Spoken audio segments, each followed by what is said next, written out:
जिंदगी में अगर चोटें ना खानी हो तो अकेले जीना सीखो। अकेले जीना सीख जाता है इंसान जब उसे पता लग जाता है कि अब साथ देने वाला कोई नहीं है। अकेले होना और अकेले रोना कई बार इंसान को बहुत मजबूत बना देता है। हो सके तो अकेले रहना सीख लो। जिस पर आप सबसे ज्यादा निर्भर रहेंगे वही सबसे ज्यादा आपको दर्द भी देगा। अकेले चलना सीख लो। जरूरी नहीं जो इंसान आपके साथ है वह कल भी तुम्हारे साथ होगा। अकेले रहने का भी अलग सुकून है, न किसी के आने की खुशी और न किसी के छोड़ जाने का गम। दिल के सच्चे लोग भले ही जीवन में अकेले रह जाते हैं, लेकिन ऐसे लोगों का साथ भगवान जरूर देते हैं। जिंदगी अनेक मुश्किलों से भरी हुई है और उन मुश्किलों का सामना अकेले ही करना पड़ता है। आपकी समस्या यह है कि आप उन लोगों के लिए भी समंदर पार कर लेते हैं जो आपके लिए एक पुल तक पार नहीं करते। अपमान करके दुश्मन बनाने से अच्छा है प्यार करके दोस्त बनाना।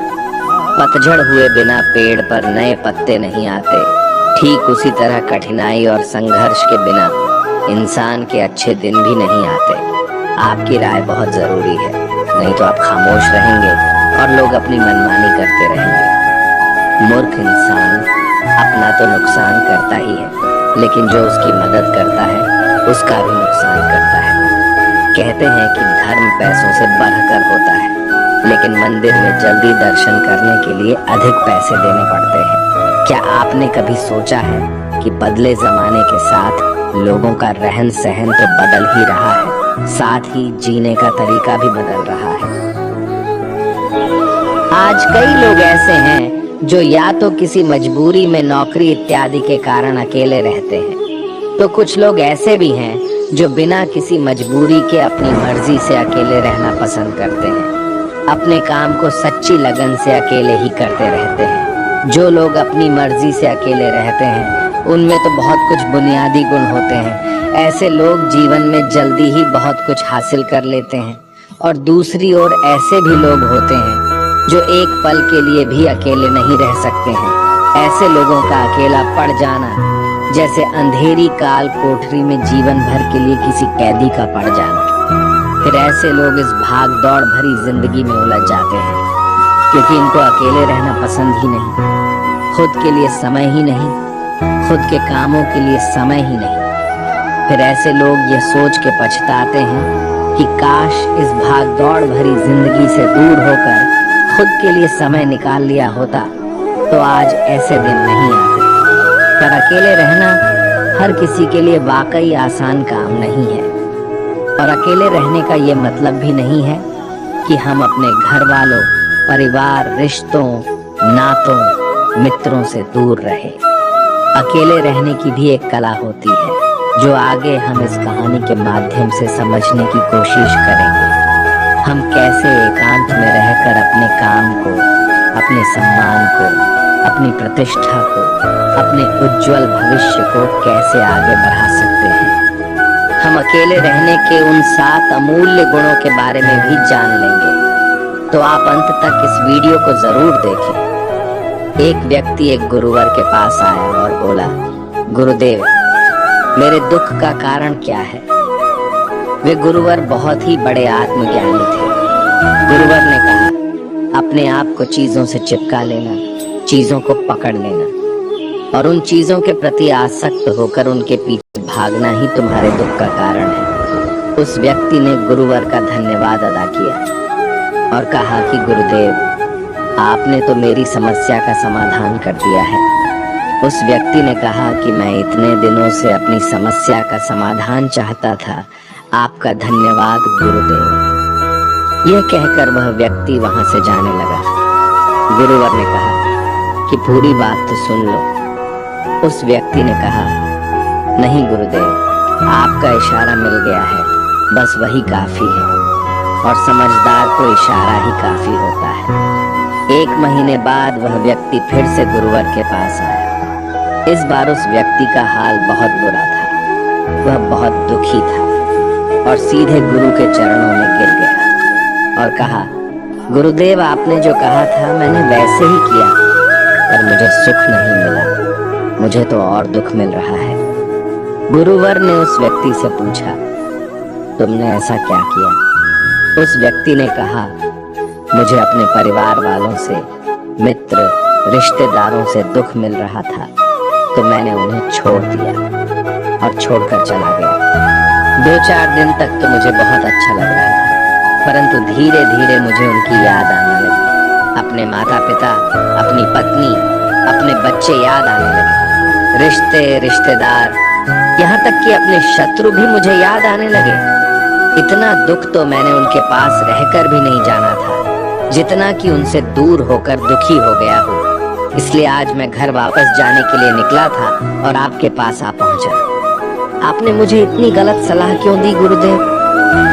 गुरुवर मुस्कुराए और गुरुवर ने कहा कि तुम परिवार को छोड़कर भागे, मित्रों, रिश्तेदार, यहाँ तक कि छात्रों को भी छोड़कर भागे, पर यह तुम्हारी गलतफहमी थी कि तुम छोड़कर भाग रहे हो। वास्तव में तो तुम उन्हें लेकर भाग रहे थे। व्यक्ति ने कहा, पर गुरुदेव, मैं तो किसी को अपने साथ नहीं लाया।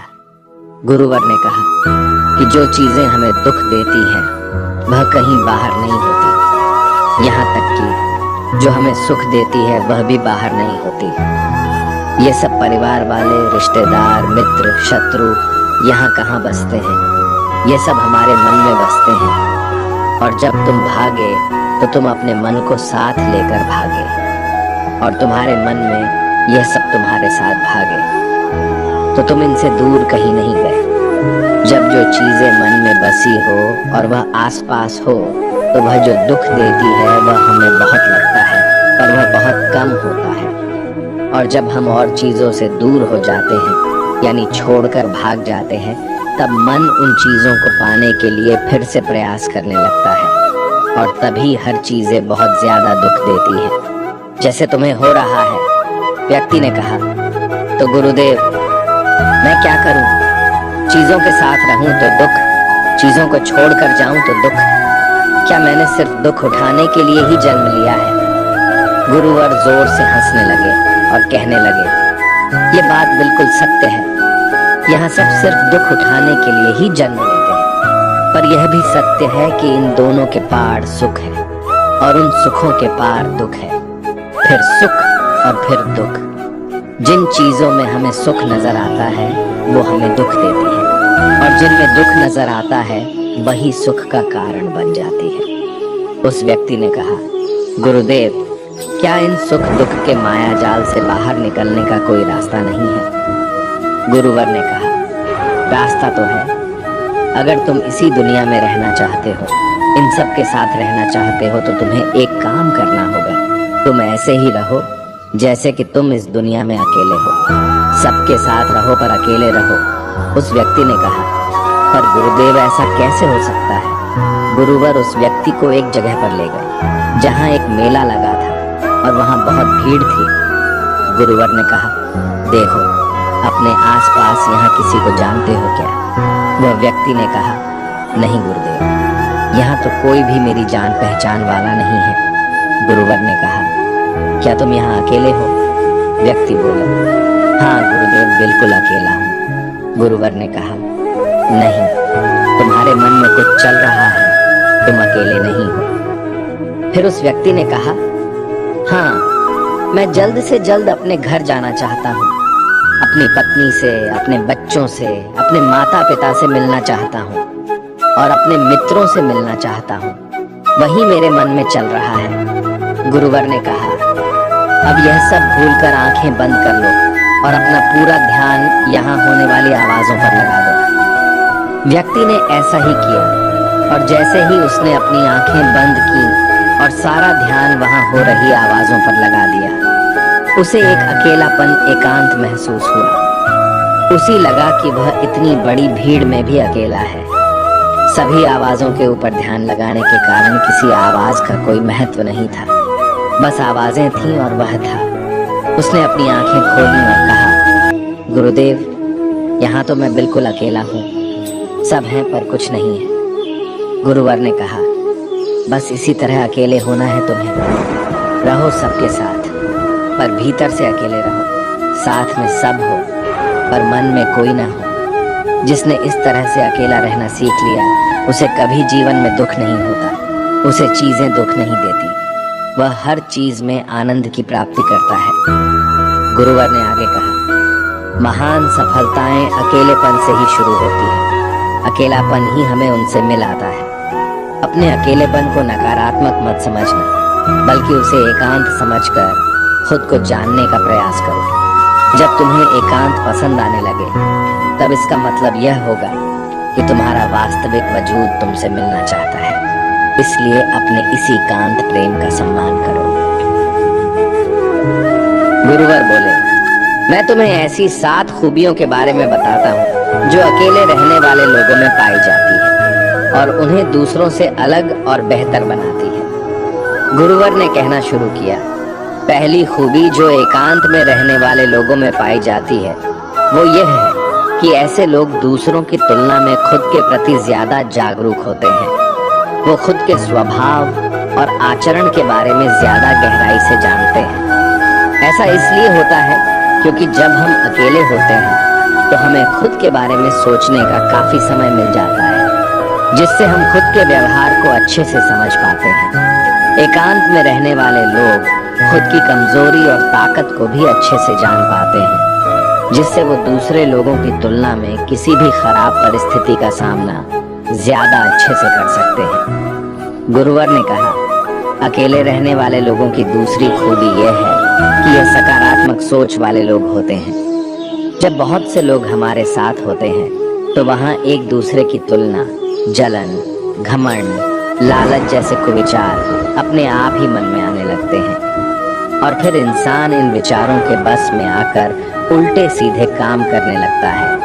हालांकि ऐसा नहीं है कि एकांत में रहने वाले लोगों के मन में यह विचार नहीं आते, लेकिन वह क्योंकि अकेले है इसलिए दूसरों की तुलना, जलन, घमंड जैसे विचार उनके मन में दूसरों की तुलना में थोड़ा कम आते हैं। साथ ही अकेले रहने की वजह से उन्हें खुद के बारे में सोचने का ज्यादा समय मिल जाता है, जिससे वो अपने नकारात्मक विचारों को पहचान कर उन्हें कम कर सकते हैं, जिसके कारण ऐसे एकांत में रहने वाले लोग ज्यादा सकारात्मक होते हैं। अकेले रहने वाले लोगों की तीसरी खासियत ये होती है कि ये लोग ज्यादा अनुशासित और आत्मनिर्भर होते हैं, क्योंकि अकेले रहने वाले लोगों को अपने ज्यादातर काम खुद से ही करने पड़ते हैं। इसलिए यह दूसरों की तुलना में ज्यादा आत्मनिर्भर होते हैं। साथ ही ऐसे लोगों को दूसरों का काम भी पसंद नहीं आता। ये अपना काम खुद करने पर ही भरोसा रखते हैं। साथ ही ये लोग कोशिश भी करते हैं कि दूसरों से कम सहायता लेनी पड़े, क्योंकि ऐसे लोग आत्मनिर्भर और अपने काम को लेकर स्पष्ट होते हैं। इसलिए ऐसे लोग अनुशासित भी होते हैं। ये अपने समय की कद्र करते हैं और दूसरों का भी समय बर्बाद नहीं करते हैं। अकेले होने की वजह से ऐसे लोग एक निश्चित दिनचर्या का पालन भी करते हैं, जिससे ये लोग ज्यादा व्यवस्थित होते हैं और ये भी इनके अनुशासित होने का एक कारण है। गुरुवर ने आगे कहा कि अकेले रहने वाले लोगों की चौथी खासियत होती है कि ये लोग किसी भी चीज के बारे में बड़ी ही गहराई से सोच सकते हैं। किसी भी चीज के बारे में बड़ी बारीकी से और गहराई में जाते हैं। ये अकेले रहने वाले लोगों के सबसे बड़ी खासियत होती है। इसलिए जितने भी लेखक, कवि और बड़े बड़े काव्यों की रचना हुई है उन सभी को एकांत में रहना पसंद था, क्योंकि जब कोई व्यक्ति एकांत में होता है तो वो अपने अंदर की आवाज सुन पाता है। जितने भी बड़े आविष्कार हुए हैं उन सब की शुरुआत एकांत में हुई थी, क्योंकि एकांत में रहकर ही किसी भी चीज के बारे में बड़ी बारीकी से सोचा और समझा जा सकता है। गुरुवर ने कहा, एकांत में रहने वाले लोगों की 5वीं खूबी यह है कि इनका व्यक्तित्व सबसे अलग, सबसे हटकर होता है। और वे लोग जो ज्यादातर दूसरे लोगों के साथ रहते हैं या अकेले रह नहीं पाते, वो कितनी भी कोशिश कर लें, लेकिन जाने अनजाने में ही सही, लेकिन दूसरों के साथ व्यक्तित्व का कुछ हिस्सा उनके अंदर आ ही जाता है। दूसरों की आदतें, दूसरों के विचार उनके अंदर प्रवेश कर ही जाते हैं। जिससे उनके व्यक्तित्व में वो अनूठापन, वो निरालापन नहीं आ पाता। उनका व्यक्तित्व कई सारे लोगों के व्यक्तित्व का मिश्रण होता है और एकांत में रहने वाले लोग अपना ज्यादातर समय अपने साथ बिताते हैं, इसलिए दूसरों की बातों और विचारों से बहुत ही कम प्रभावित होते हैं। इनके अपने जीवन को जीने के खुद के बनाए नियम और कायदे होते हैं, जिनका यह पालन करते हैं।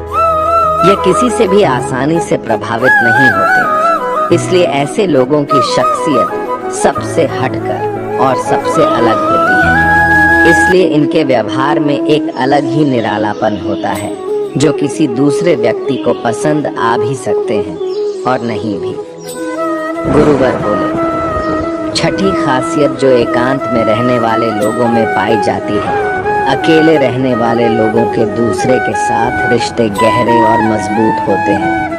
हालांकि अकेले रहने वाले लोग ज्यादा लोगों से अपने संबंध नहीं बनाते, लेकिन ये जितने भी लोगों से संबंध बनाते हैं, सच्चे दिल से बनाते हैं। ऐसे लोगों के बहुत ही कम दोस्त होते हैं, लेकिन जितने भी होते हैं, ये उनसे अपनी दोस्ती पूरी ईमानदारी से निभाने की कोशिश करते हैं। अक्सर लोगों को यह लगता है कि एकांत में रहने वाले लोग बहुत कम बात करते हैं, लेकिन उनसे पूछिए, जिनसे यह दिल से जुड़े होते हैं, उनसे कितनी बातें करते हैं। ऐसे लोग इन्हें अपना मान लेते हैं और वो इनके सामने अपनी पूरी दिल की बात रख देते हैं। अकेले रहने वाले लोग बहुत ही कम लोगों के साथ संबंध तो रखते हैं, लेकिन जरूरत पड़ने पर वह अपनी तरफ से पूरी मदद करने के लिए भी तैयार रहते हैं। इसलिए इनके रिश्ते कम लोगों से तो होते हैं, लेकिन जिनके भी साथ होते हैं बहुत मजबूत होते हैं। सातवीं खासियत ये होती है कि अकेले रहने वाले लोग मानसिक तौर पर और भावनात्मक रूप से बहुत मजबूत होते हैं, क्योंकि उन्हें पता होता है कि अगर आज कोई समस्या उनके ऊपर आ जाती है तो उन्हें अकेले ही उस समस्या से निपटना पड़ेगा। ऐसा बार बार करने से उनके अंदर खुद के प्रति आत्मविश्वास बढ़ जाता है, और आत्मविश्वास व आत्मसम्मान के बढ़ने से वे मानसिक और भावनात्मक तौर पर और मजबूत होते चले जाते हैं, और वे लोग ये मान लेते हैं कि ऐसी कोई समस्या नहीं है जिसे वह अपने दृढ़ और इच्छा शक्ति के दम पर हरा न सके। और यही एक ऐसी सोच होती है जो दूसरों से उन्हें अलग बनाती है। इतना कहकर गुरुवर चुप हो गए और उस व्यक्ति ने कहा, गुरुदेव, आपकी सारी बात ठीक है, लेकिन ये कब कहा जा सकता है कि अकेलापन एक वरदान है? यह सुनकर गुरुवर ने कहा, अकेलापन हमेशा से ही एक वरदान रहा है। अगर हम उस समस्या को पूरी एकात्मता के साथ उपयोग कर पाए, जब हम दुनिया के लोगों के साथ होते हैं तब हम भीड़ का हिस्सा बनते हैं, लेकिन जब हम अकेले होते हैं तब हम खुद के साथ होते हैं। तभी हम अपने समय का सदुपयोग, खुद का आकलन, खुद के शौक, सभी बातों पर अच्छे से ध्यान दे सकते हैं, अपनी कमजोरियों पर भी काबू पा सकते हैं, या ऐसा कह सकते हैं कि सच में अच्छाई की राह और इंसानियत की मंजिल भी पा सकते हैं। उस व्यक्ति को गुरुवर की बात समझ आई और वह गुरु का धन्यवाद कर अपने घर चला जाता है। इससे हम इतना तो समझे कि जिन जिन चीजों को हम पाना चाहते हैं वह तब तक हमें दुख देती है जब तक कि हम उसे पाना लें, और जब हम उसे पा लेते हैं तब वह फिर से हमें दुख देती है कि वह कहीं हमसे छूट न जाए, और जब वह हमसे छूट जाती है तब वह फिर से हमें दुख देती है। उसके जाने का दुख जो बहुत गहरा होता है। जीवन भर हम एक चीज को पकड़ते हैं, फिर दूसरी चीज को पकड़ते हैं, फिर तीसरी चीज को पकड़ते हैं और पीछे की चीजों को विदा करते रहते हैं। इसी तरह हम सुख को पकड़ते हुए दुख को पकड़ते ही चलते हैं।